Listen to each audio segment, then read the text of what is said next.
Bonjour et bienvenue dans cette vidéo. Aujourd'hui, je vais interviewer Madame Amandine Cornu. C'est l'Assistant Director et le Recruitment Business Development du Gemba Global Executive MBA Programme. Aujourd'hui, on va parler du Gemba Executive MBA de l'INSEAD. Elle va tout nous raconter. Donc, on va commencer par la première partie à propos du programme Gemba. Donc, est-ce que, Amandine, tu peux nous donner un aperçu du programme du Gemba avec les différents parcours? Oui, merci Anis, pour l'invitation.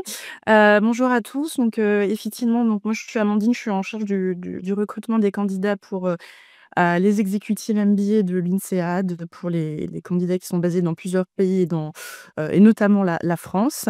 C'est pour ça qu'on a donc cette conversation et les exécutives MBA, là le focus c'est le Global Executive MBA, mais c'est un programme qui, s'adresse à des profils plutôt expérimentés qui, souhaitent effectivement préparer, leur prochaine partie de carrière, quel que soit le type de projet. Ça peut être effectivement passer sur des fonctions de top management. Ceux qui sont déjà en top management, faire la formation pour, avoir une mise à jour, je dirais, des différentes, pratiques business et puis pour avoir de l'inspiration en termes d'innovation et cetera, pour peut-être, monter leur entreprise sur un niveau plutôt global. On a ceux qui veulent, passer sur, un changement de carrière, de secteur, fonction et cetera. Et puis on a les profils entrepreneuriaux. Donc c'est un programme qui, voilà, vraiment va se focuser sur, de la prise de décision stratégique, tout en développant un style de leadership. Donc c'est vraiment les 2 focus de l'executive MBA. À l'INSEAD, on en a 2. On a le Global Executive MBA, le TIEMBA, le Tsinghua INSEAD Executive MBA, qui est un double diplôme en fait entre, INSEAD et Tsinghua University in China. Mais voilà, aujourd'hui, on se focalise sur le Global Executive MBA. D'accord. À différentes, sections, mais je pense qu'on va en parler après. Ouais. Non, j'aimerais bien parler un peu aussi un peu sur les pays. Combien de tracks il y a, combien de parcours? Oui, Euh, alors on en a 4. On a 4 sections, en fait. Les sections font uniquement référence à une première partie du programme qui couvre les cours fondamentaux. Mais on en a 4. On a, celle du campus Europe, donc Europe Section. On a, Asia Section, Middle East Section et la nouvelle section qu'on lance pour l'année prochaine, c'est la section Flex. C'est exactement, en fait, le même curriculum à travers les différentes, sections. C'est vraiment, le format, qui va vraiment changer, en fonction des différentes, contraintes ou, enfin professionnelles ou personnelles. Enfin l'audience qui nous regarde aujourd'hui, j'imagine, est plutôt basée en France, donc il y aurait peut-être plus 2 options ici. Ça va être vraiment la section Europe ou la section, Flex. Sur la section Europe, donc c'est des modules de 1 à 2 semaines tous les 2 mois, pendant 13 mois et en fait, ils sont diplômés le 14e mois. Hem et sur ces donc 13 semaines de formation, elles sont réparties sur, 8 modules. Donc 8 voyages, dont 4 sur le campus de Fontainebleau, 2 sur le campus de Singapour, et les 2 autres localisations vont dépendre du choix de matière sur les Key Management Challenges, où en fonction des choix, ils vont devoir se déplacer entre Fontainebleau, Abu Dhabi, Singapour, San Francisco. Donc ça, c'est pour les campus et puis après on a également des matières additionnelles qu'on met à jour en fonction des différentes tendances, notamment à Sao Paulo, au Brésil, en Inde aussi, en Chine, plus sur une focalisation sur les marchés nationaux. Donc ça, c'est pour la section Europe, et la nouvelle section qu'on lance, c'est la section Flex, qui est donc exactement le même curriculum, mais avec un format hybride. C'est-à-dire un mix, une combinaison de, classes en personne, virtuelles et en ligne. C'est sur une durée de 20 mois, hem, avec, 6 voyages, donc 6 modules versus 8 sur la section Europe, hein. La section Europe, c'est vraiment complètement en personne. Et la session FLE, c'est vraiment un format, hybride, donc 6 voyages, avec 8 semaines de out of office time. mais avec la même possibilité d'étudier sur les différents campus. D'accord, très bien. Alors, maintenant, une question que beaucoup de gens me posent, c'est quoi la différence entre le MBA et le Executive MBA? Parce que dans le MBA, on veut aussi avoir des postes de management, on veut aussi faire un changement de carrière, on veut aussi, après le MBA, peut-être créer sa propre boîte. Donc, le le Gemba, c'est un peu pareil. Donc, pour une personne qui est, voilà, qui a entre 35 et 38 ans, qui a 10 ans d'expérience professionnelle, comment il faut qu'il, choisisse, la formation qu'il doit faire? Est-ce qu'il fait MBA ou est-ce qu'il fait Executive MBA? C'est quoi la vraie différence entre les 2 à part l'âge, quoi, d'accord? Parce que on sait à partir de 40 ans, le Executive MBA, il est plus adapté. Moins de 35 ans, c'est le MBA. Entre 35 ans et 40 ans, c'est quoi la vraie différence et comment on choisit?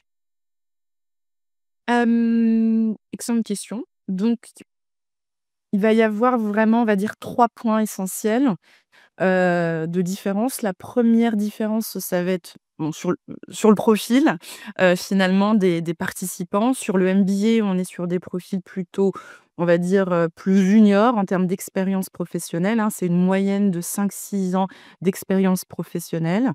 L'executive MBA, on est plutôt sur une quinzaine d'années d'expérience professionnelle.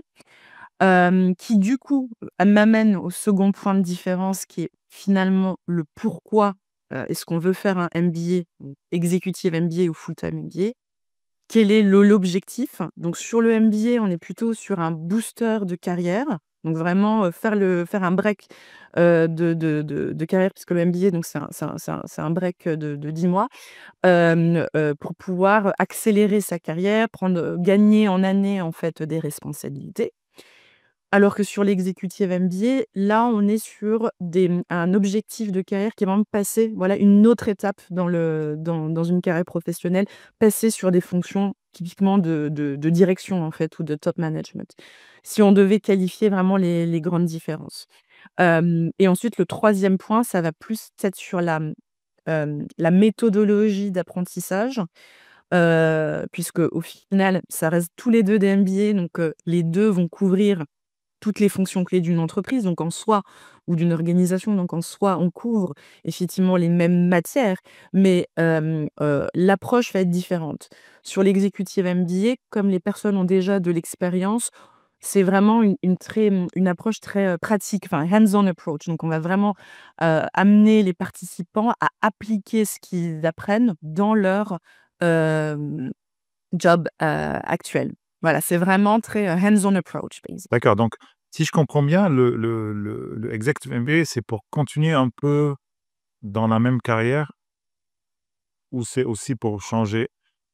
Parce que normalement, on fait un MBA, quand on fait un MBA à INSEAD, voilà, on rencontre les élèves, on voit, ils nous racontent, ils veulent faire, du consulting, ils veulent faire, du merger and acquisitions, ils veulent, fonder leur boîte, ils veulent faire un changement, c'est clair et net. Mais est-ce qu'on voit ça dans le executive MBA? Est-ce qu'il y a des gens, par exemple, qui ont 42 ans, 43 ans, ils veulent, par exemple, aller, changer de carrière, aller faire du consulting, par exemple? Un ingénieur expérimenté qui veut faire du consulting en stratégie ou qui veut faire de la finance, est-ce que c'est possible ou pas? Oui, bien sûr, encore plus aujourd'hui, on est vraiment dans un temps où on bouge beaucoup et nous, les envies également de carrière bougent, que ce soit au MBA ou à l'executive MBA et du coup, effectivement, on est très adapté à ça et l'executive MBA prépare les participants à explorer différentes opportunités de carrière dans les, je dirais, 15-20 prochaines années. C'est-à-dire que, par exemple, on peut avoir un objectif de, voilà, je sais pas, de promotion en interne ou en externe d'ailleurs, sur des fonctions de direction à, je sais pas, à 3 ans, on va dire, parmi les participants. Et peut-être que dans 10 ans, ils vont vouloir peut-être lancer leur propre structure. Et bien, ils bénéficieront toujours de l'executive MBA puisqu'on les prépare à ça. Heu, Typiquement dans les objectifs de carrière des exécutifs MBA à l'INSEAD, on a 50 qui vont changer quelque chose. Donc soit un changement de Donc, secteur. quelque chose ou vraiment faire un changement de Oui. Donc du coup, dans ce quelque chose, ça va être soit un changement de secteur, soit un changement de fonction, soit un changement de pays. Bon, c'est ça que j'appelle moi un changement évidemment, qui vont vraiment changer quelque chose. Après, on a ceux qui changent vraiment radicalement, c'est aussi les entrepreneurs. Ça représente à peu près 15, bon ça fluctue en fonction des années, mais 15 à 20 des, des participants. Donc oui, l'executive MBA est là évidemment pour accompagner les différentes aspirations, que ce soit pour continuer dans une certaine lancée et passer sur les fonctions de direction, ou de top management dans le secteur actuel, dans leur entreprise actuelle, mais aussi pour effectivement changer quelque chose. D'accord, très bien, très bien. Heu, votre programme, INSEAD, comment, vous permettez aux cadres de concilier, avec vie professionnelle, vie personnelle, heu, donc concilier les 2, vie professionnelle et vie, personnelle? Est-ce que votre programme permet de faire ça? Parce qu'ils sont des cadres, avec de hautes responsabilités et en même temps, ils ont cette formation à faire à côté. Donc, comment ils font cette, conciliation? Alors c'est une conciliation qui est très dure à faire, mais la clé, c'est d'être vraiment très préparé et organisé pour pouvoir vraiment bénéficier au maximum de la formation. Donc les participants du Gemba sont effectivement des personnes qui ont déjà des postes à responsabilité.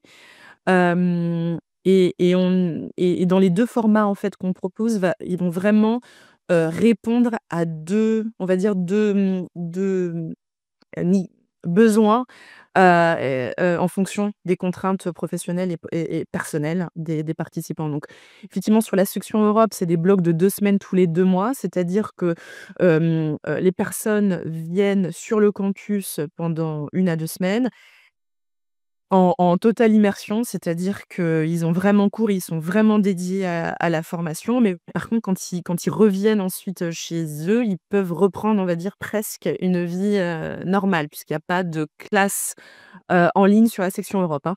Voilà, il y a surtout des pre-readings, donc il y a quand même un travail à faire et à dédier entre les modules, bien évidemment. Mais il n'y aura pas de classe en ligne, voilà, sur la section, Europe. Sur la section Flex, c'est plus adapté pour les personnes qui ont des contraintes effectivement, professionnelles, enfin de fortes contraintes professionnelles et ou personnelles, puisque là, on a des classes en personne, mais on a aussi des classes en live virtual qui sont des sessions de 2 heures, 2 fois par semaine sur les mois, spécifiques, des classes en live virtual et qui leur permet, voilà, de vraiment d'équilibrer, un peu plus leur vie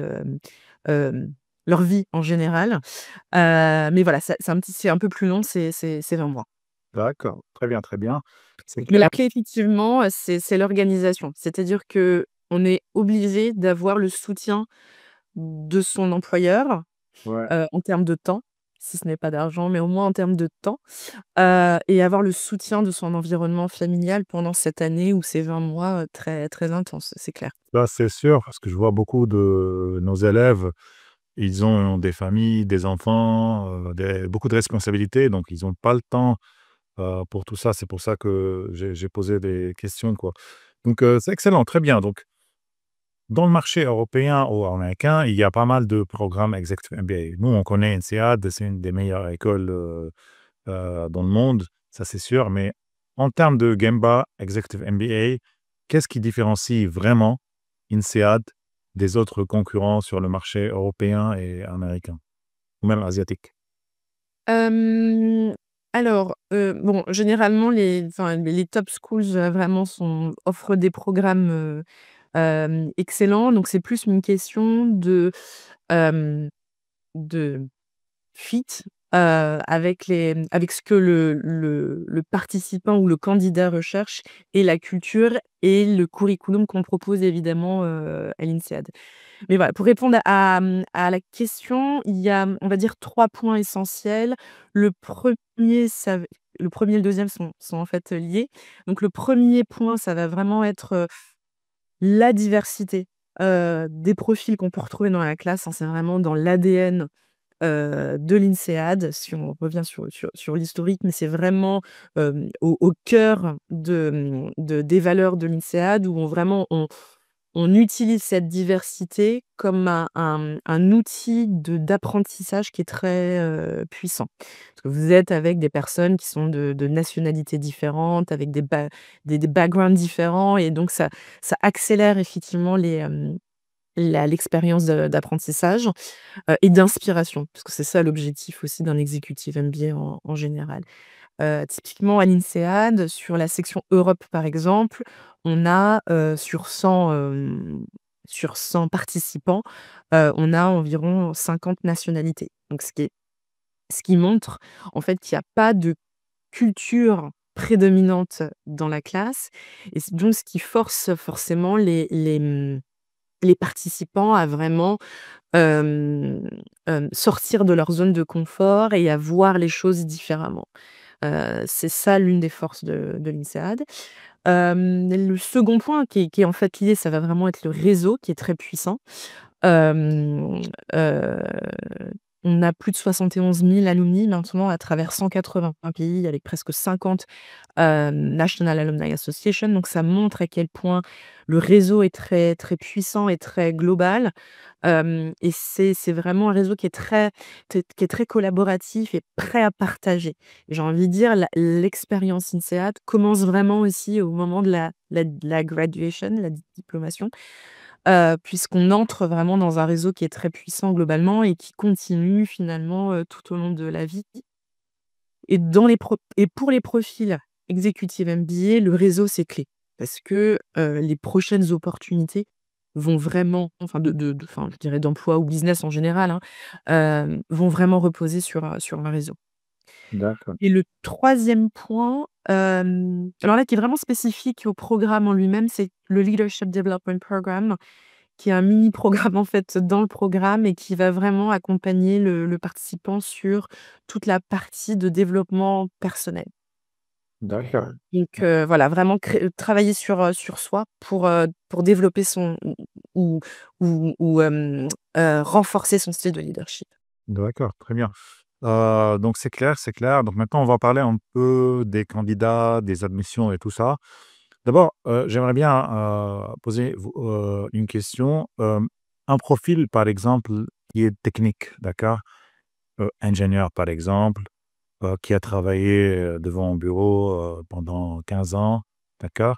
Qui n'a pas, eu un rôle de management, quoi. D'accord? Ou qui n'a pas managé des équipes, qui a travaillé, voilà, tech travail technique pendant 15 ans, 20 ans et maintenant il veut changer, il veut aller plus vers le management. Est-ce que ça passe pour vous ou pas? Ou comment ça se passe pour ce type de profil? Alors sur l'aspect managérial, c'est important d'avoir une expérience managériale, pour pouvoir gagner Ouais. C'est combien de une de l'information. combien d'années? Combien de Heu, alors il y a pas un strict minimum, mais, je dirais c'est quelque chose de pertinent. Ce serait autour de 2 3 ans d'expérience, enfin d'années d'expérience managériale. Après quand je parle d'expérience managériale, ça dépend aussi de l'entreprise et de l'industrie.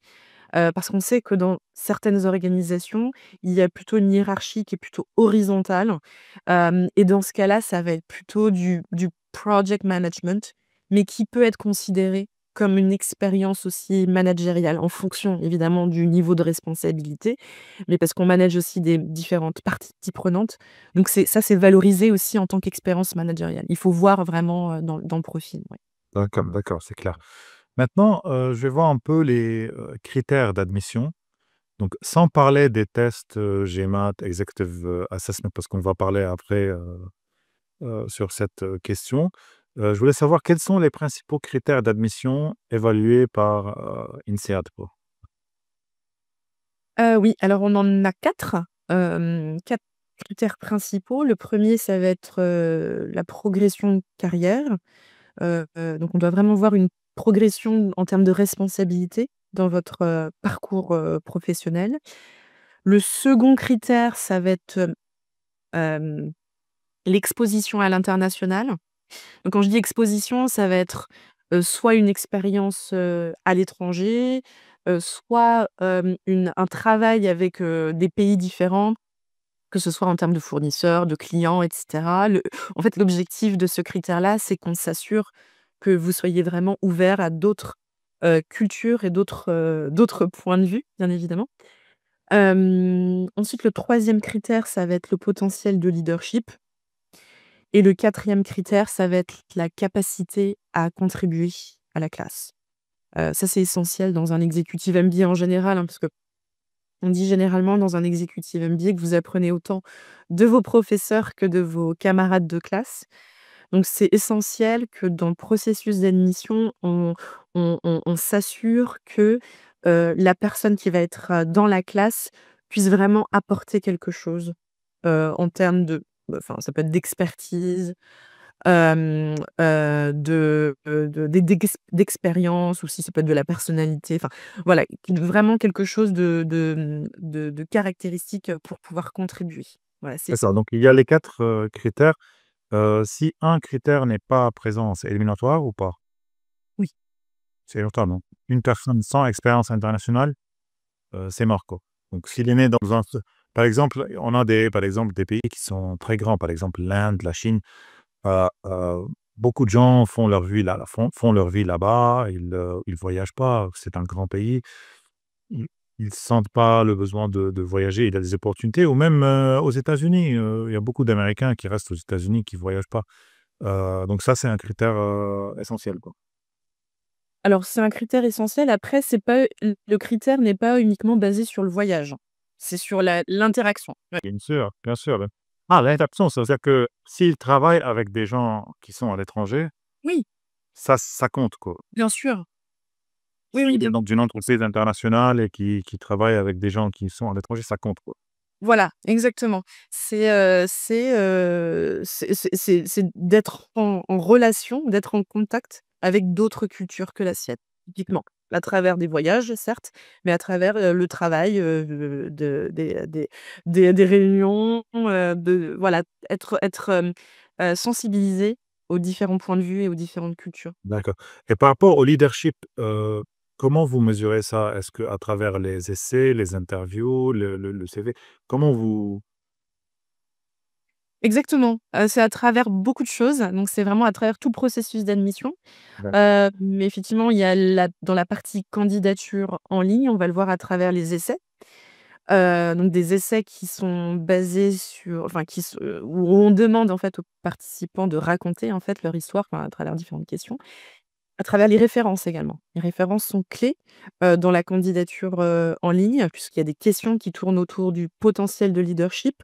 Et on va effectivement, tenter d'évaluer ça à travers les différentes recommandations des Est-ce que vous appelez les recommandeurs ou pas? Alors c'est rare, hein, c'est très rare. On prévient de toute manière les candidats, mais c'est vraiment si on a un doute. Mais sinon non, on a un formulaire de recommandation, D'accord, qui doit être rempli par les d'accord. recommend. Mmh. D'accord, mais comment vous faites?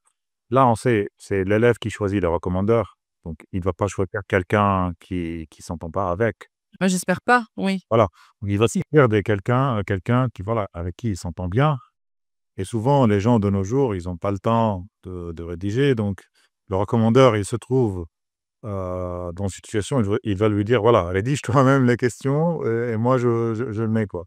Donc Ouais. comment vous faites confiance à ça?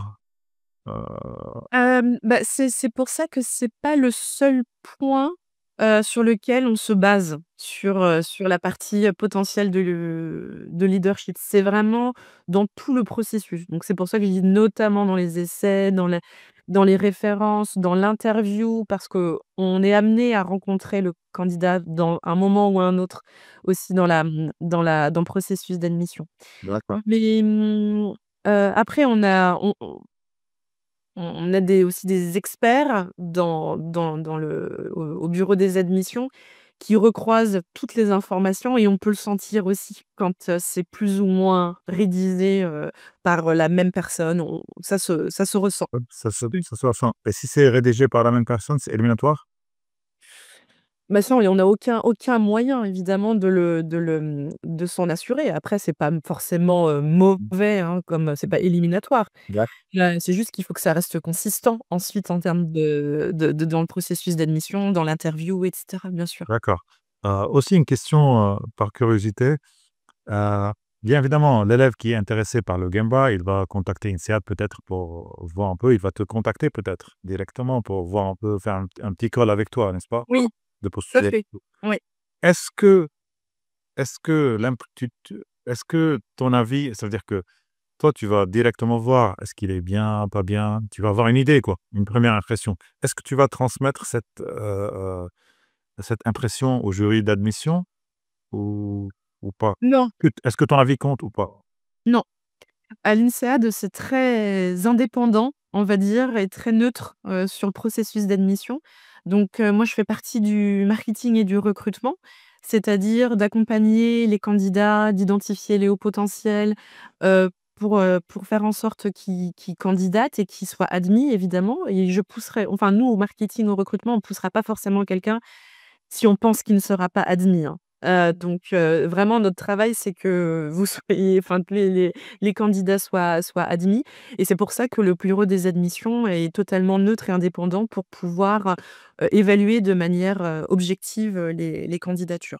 D'accord, et en termes de, je sais pas si tu peux me donner cette information, en termes de taux d'admission, si tu connais pas le taux d'admission mondial, au moins le taux d'admission de ta zone, c'est à peu près combien pour une, heu, pour une place, il y a combien de candidats à peu près? Ou en termes de pourcentage?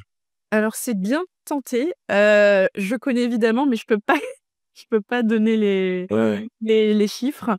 Mais par contre, ce que je peux dire, c'est, que, la grande phase, on va dire, de sélection, vraiment, c'est la présélection. C'est-à-dire tout ce qui est vraiment basé sur la candidature, en ligne. Donc c'est pour ça que c'est très important de bien, rédiger sa candidature en ligne. Alors évidemment le test de management et cetera, hein, mais c'est vraiment une grosse partie de l'évaluation. D'accord, et aussi une question curieuse, est-ce que vous faites un peu, des compromis, par exemple, des profils qui sont pas vraiment très excellents, mais qui apportent quelque chose à INSEAD, par exemple, certaines nationalités qui peuvent, par exemple, améliorer les statistiques, augmenter, le nombre de nationalités dans la classe. Vous voyez, vous préférez bien évidemment, comme toutes les autres écoles, d'avoir le plus grand nombre de nationalités. Vous voyez, donc une personne qui vient, par exemple, d'un pays où il y a beaucoup de gens qui postulent, n'a peut-être pas la même, attraction que quelqu'un qui vient d'un pays où il y a pas beaucoup de monde, quoi. Donc est-ce qu'il y a, cet aspect-là? Heu, Alors on n'a pas d'arrangement, enfin pas encore en tout cas.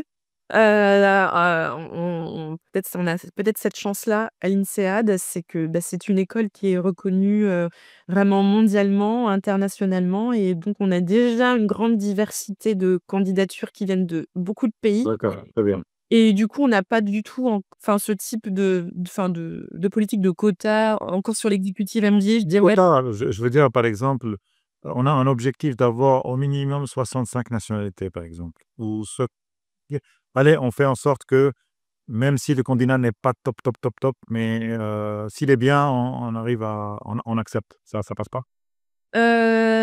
Non, c'est pour ça que les chiffres aussi peuvent fluctuer, d'année en année. Si on n'a pas suffisamment de bons candidats, et ben, on n'a pas suffisamment, et puis on va pas forcément élargir. Ouais.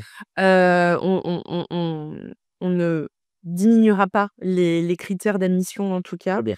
parce que c'est essentiel, pour l'INSEAD de garder vraiment ce niveau d'excellence, D'accord. ouais. Et Du temps donc également. donc il y a un minimum de critères, il faut les respecter pour être à INSEAD. Il y a pas de concession sur ça, quoi. Il y a les critères effectivement, que je Ouais. t'ai donnés auparavant. Après, c'est un assessment, on va dire, au global, hein, parce que c'est toujours très difficile d'aller sur point par point. Mmh. Mais c'est une évaluation globale sur la qualité de la candidature à travers les différents critères que j'ai énoncés. Mais il y a pas de, de concession, en tout cas sur le critère, je dirais de l'académique, en tout cas. Voilà. D'accord, très bien. Donc maintenant, on va parler des tests. Il y a des tests standardisés à faire, le GMAT, Executive Assessment Test, et il y a une évaluation interne, INSEAD, Internal Test. Voilà, donc le candidat, il doit faire un de ces tests, pas les trois, d'accord? Donc c'est ce que j'ai compris. Oui. Est-ce que tu peux nous raconter un peu des différentes voies d'admission en ce qui concerne les tests? Et c'est quoi la différence? Parce que c'est un peu différent, c'est pas la même chose, quoi. D'accord? Donc si tu peux nous expliquer un peu sur ça. Oui, alors il y a effectivement les tests standardisés, enfin que je regroupe, on va dire, dans l'explication, qui est donc le GMAT, ou l'Executive Assessment. Hem, bon, c'est un test, tu sauras mieux l'expliquer que moi, mais qui va vraiment évaluer on va dire les qualités d'interprétation de données et cetera, donc test standardisé. L'avantage du test, standardisé, c'est que les candidats peuvent candidater à plusieurs écoles en même temps, clairement, puisque la plupart des écoles l'acceptent, et le deuxième avantage, c'est aussi pour les personnes qui sont plutôt orientées, maths, et qui veulent un test qui soit, pretty straightforward, on va dire. Vous avez aussi l'option de l'INSEAD Internal Assessment, où il y a 2 composantes en fait dans cet assessment-là. Il y a la partie écrite et la partie orale. Sur la partie écrite, c'est vraiment similaire à l'executive assessment, en termes de format, en termes de contenu, enfin, c'est vraiment la même chose. Et sur la partie orale, donc c'est une étude de cas qu'on donne, où le candidat a 30 minutes pour lire le cas, préparer des réponses à quelques questions, et ensuite il va donner ses réponses à un jury d'alumni, virtuellement, enfin voilà, comme sur un environnement, Zoom comme maintenant. Donc à un jury d'alumni, et ensuite il va y avoir une conversation, quelques questions au sujet de l'étude de cas, et ce même jury va, ensuite, poser des questions sur, tout l'aspect, de motivation du candidat. Donc sur le test, écrit, bon, typiquement ça va être pareil, que l'executive assessment. Sur le test oral, là, le jury va plutôt évaluer les compétences, plutôt les compétences douces, hein, vraiment tout ce qui est, presentation skills, enfin les qualités de présentation, de communication, d'écoute, évidemment toute la partie quand même business acumen qui est quand même très importante, mais voilà, quelle est la logique, le raisonnement à travers le cas. Ils vont pas forcément évaluer s'ils ont donné la bonne ou la mauvaise réponse au cas, mais c'est plutôt, voilà, basé sur l'expérience du candidat, quelle est la logique et le raisonnement. D'accord, très bien. Donc, pour récapituler, donc, pour quelqu'un qui veut des tests directs, qui n'est pas familier avec les business cases et qui aime un peu les maths, le mieux, c'est de faire un test standardisé type GMAT, Executive Assessment. Pour ceux qui sont à l'aise un peu plus avec les cases, heu, Alors, qui sont plus à l'aise avec les études de cas, ou qui sont moins à l'aise avec les maths? d'accord, très bien, très bien, très bien. Voilà, Très bien. qui sont moins à l'aise avec les maths, puisque du coup dans l'INSEAD Internal Assessment, on a on va dire un équilibre, je dirais d'évaluation entre les qualités, techniques, maths, et les qualités, douces. Voilà, D'accord. Donc ça ju permet de gagner des. D'accord. Donc, pour récapituler, donc GMAT, c'est un test pour ceux qui aiment, les maths, et c'est un test straightforward, voilà. Puis après Executive Assessment, c'est un test un peu plus light. Il y a niveau, la difficulté de l'examen. Et puis après, on a le Internal Assessment. Il y a une partie similaire au Executive Assessment, donc aussi c'est light, plus une étude de cas, quoi. D'accord? Oui, c'est ça. Voilà. Mais pour ceux qui font du coup le GMAT et le Executive Assessment, il y a une interview après, quoi, s'ils sont présélectionnés, c'est ça? Ce que je voulais comprendre un peu parce que, pour l'évaluation interne, c'est interview avec cas, avec test, c'est dans la même journée, quoi. Il y a pas d'autres interviews, c'est ça? Alors, si on va dans le détail donc du processus d'admission, il y a deux chemins d'admission. heu, qui va différer en fonction du test de management que le candidat va choisir. Donc si le candidat choisit le GMAT ou l'executive assessment, dans ce cas-là, il faut d'abord qu'il passe le GMAT ou l'executive assessment, ensuite qu'il soumette sa candidature en ligne et une fois qu'il est présélectionné, il y aura une interview uniquement de motivation avec un alumni du programme. Très clair. Par contre, si le candidat choisit l'INSEAD Internal Assessment, dans ce cas-là, il faut d'abord que le candidat soumette sa candidature en ligne et s'il est présélectionné, alors il aura son INSEAD Internal Assessment, qui sera sur 2 dates. Une date pour le test écrit, qui est en fait, hem, une date où il est autonome puisqu'il va vraiment booker un créneau avec notre partenaire Metal et c'est tous les vendredis et samedis, donc vraiment très en autonomie, on va dire et une autre date pour l'étude de cas où là, on donne une date et il faut dédier à peu près, on va dire 2 heures, 2 heures et demie, sur un environnement Zoom encore une fois, voilà, inclut tout le pré la préparation, et cetera. Voilà, c'est sur les deux admission, Blue. Très bien, c'est très bien. Exact. Juste un point qui peut être intéressant aussi pour les personnes qui regardent cette vidéo, c'est que l'executive assessment aussi, comme tu disais, est plus light que le GMAT et que pour des profils business, enfin busy professionals qui souhaitent se candidater pour un executive MBA demandent un petit peu moins, de préparation et du coup peut-être ferait plus sens que de préparer un GMAT. Oui, oui, bien sûr, bien sûr. Donc pour ceux qui aiment, les case studies, ils font l'évaluation interne de INSEAD, plus ils font un case study. Pour ceux qui sont pas à l'aise avec le case study, ils aiment bien parler de leur motivation et tout ça, ils font le executive assessment et ensuite ils font l'entretien après. Et pour ceux qui sont à l'aise avec les maths et tout, ils font le GMAT, puis après ils font une interview, motivation après. Oui, on peut voir ça comme ça. Oui, aussi, oui. Ouais, Ça peut être vu très comme ça. bien. OK.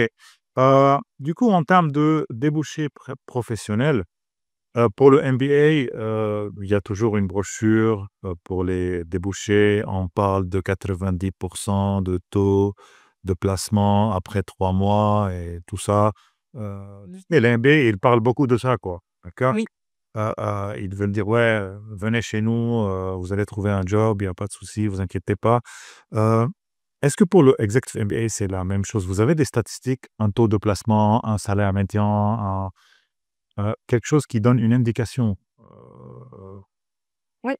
Alors on a déjà sur notre site, hem, notre, rapport un Employment Statistics Report en détail avec, en détail. Oui, c'est très détaillé sur les postes avant, après, les changements de job et cetera. Mais si je devais donc donner les grandes lignes, on va dire des changements, ouais, heu, pre et post Gemba, on va avoir, la moitié déjà qui va changer, le secteur, le fonction, le pays, pardon? oui, oui, au moins une chose, quoi.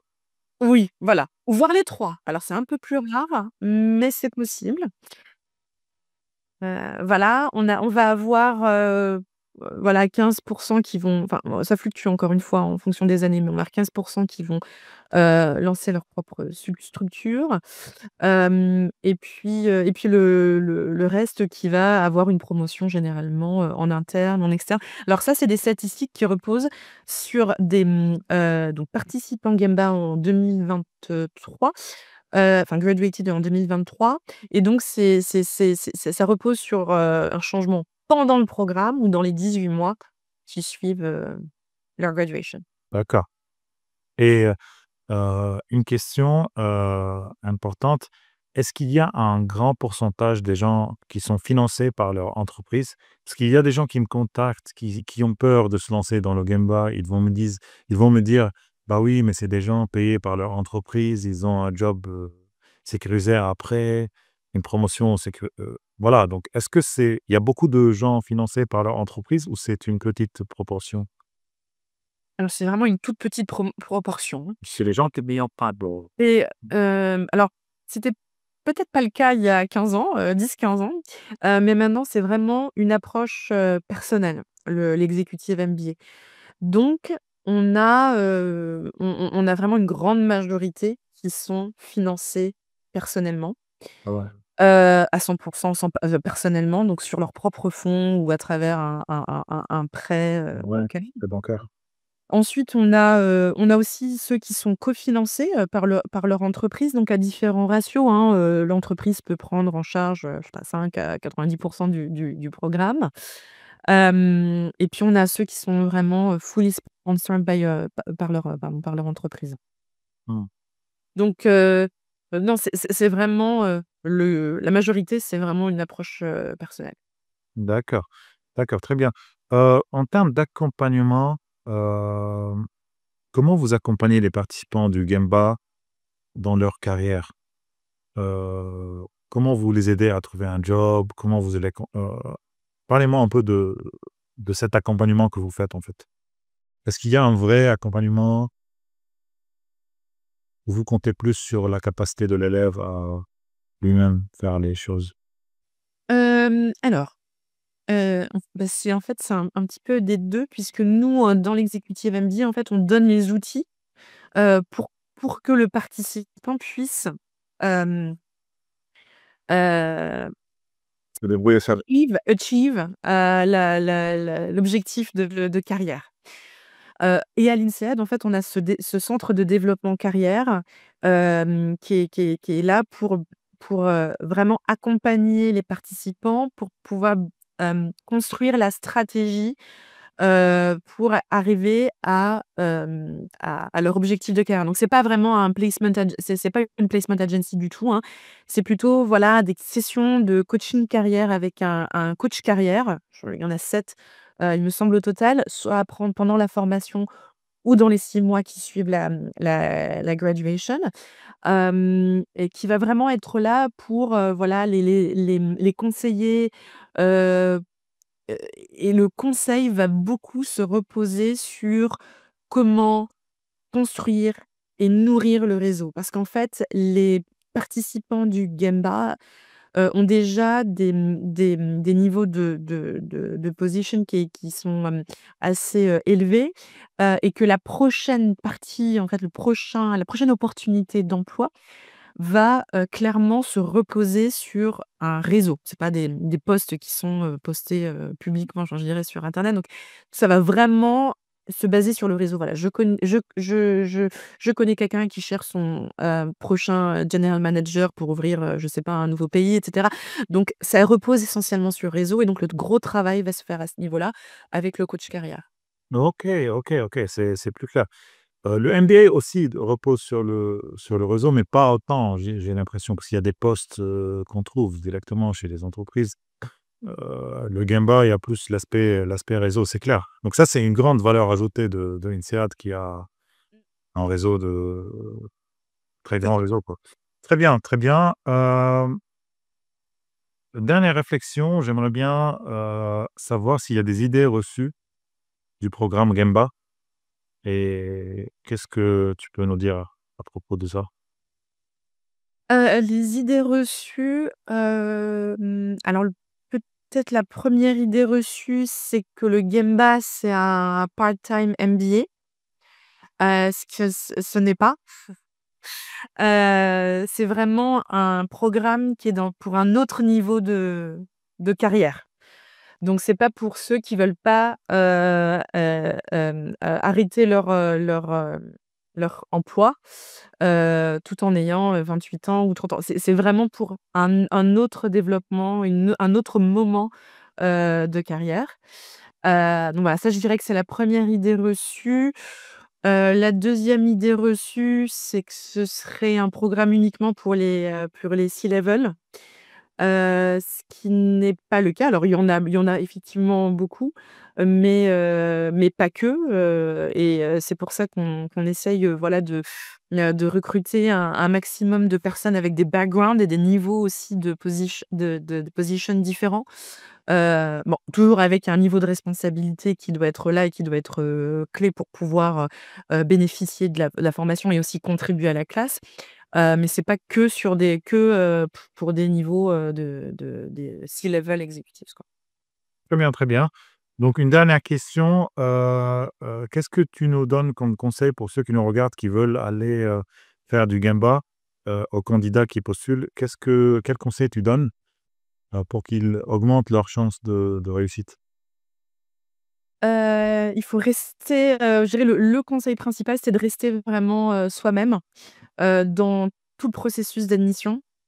Se faire confiance et vraiment raconter son histoire puisque nous, au bureau, enfin, du recrutement des admissions, on n'a pas de profil standard, en fait, hein, qu'on recherche. Nous, c'est vraiment l'authenticité, l'unicité, l'uniqueness, dans le profil. Donc il faut vraiment, rester soi-même, même dans les essais, s'il y a eu un je sais pas, comment dire? Une sortie de route, on va dire, dans une carrière, c'est pas grave tant qu'on